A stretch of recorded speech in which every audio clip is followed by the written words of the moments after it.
কলকাতা থেকে উত্তরবঙ্গ যাওয়ার পথে একটা ভালো হোটেলের খোঁজ নিয়ে চলে এলাম আজ আপনাদের জন্য, যেখানে আপনি একদম নামমাত্র খরচে পেয়ে যাবেন বিভিন্ন রকমের খাবার এবং তার সঙ্গে থাকার সুব্যবস্থাও আছে এবং বাথরুম ফেসিলিটি সেটা অবশ্যই আছে।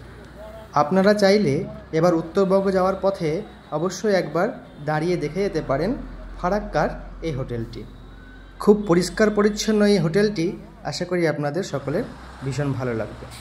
এই যে হোটেল পূর্বাশা, ফারাক্কা বাসস্ট্যান্ড থেকে উত্তরবঙ্গ যাওয়ার পথে একটু এগিয়ে রাস্তার বাঁ হাতে পেয়ে যাবেন এই হোটেলটি। একদম পরিষ্কার পরিচ্ছন্ন এবং মনোরম পরিবেশের মধ্যে আপনারা কিছুক্ষণ জিরিয়ে নিতে পারবেন, আর সাথে বিভিন্ন রকমের পদের সহযোগে আপনারা আপনাদের পেট পুজোও করতে পারবেন। ভেতরের পরিবেশ একদম সুন্দর, সাজানো গোছানো। গরমের জন্য কুলারের ব্যবস্থা আছে এবং সাথে সিকিউরিটির জন্য আছে আপনার 24 ঘন্টা সিসিটিভি ক্যামেরার সুরক্ষা। এই যে আপনাদের সুবিধার জন্য মেনু কার্ডটি দেখালাম, প্রয়োজন হলে আপনারা স্ক্রিনশট নিয়ে পড়ে নেবেন। এই হচ্ছে ভেতরের পরিবেশ।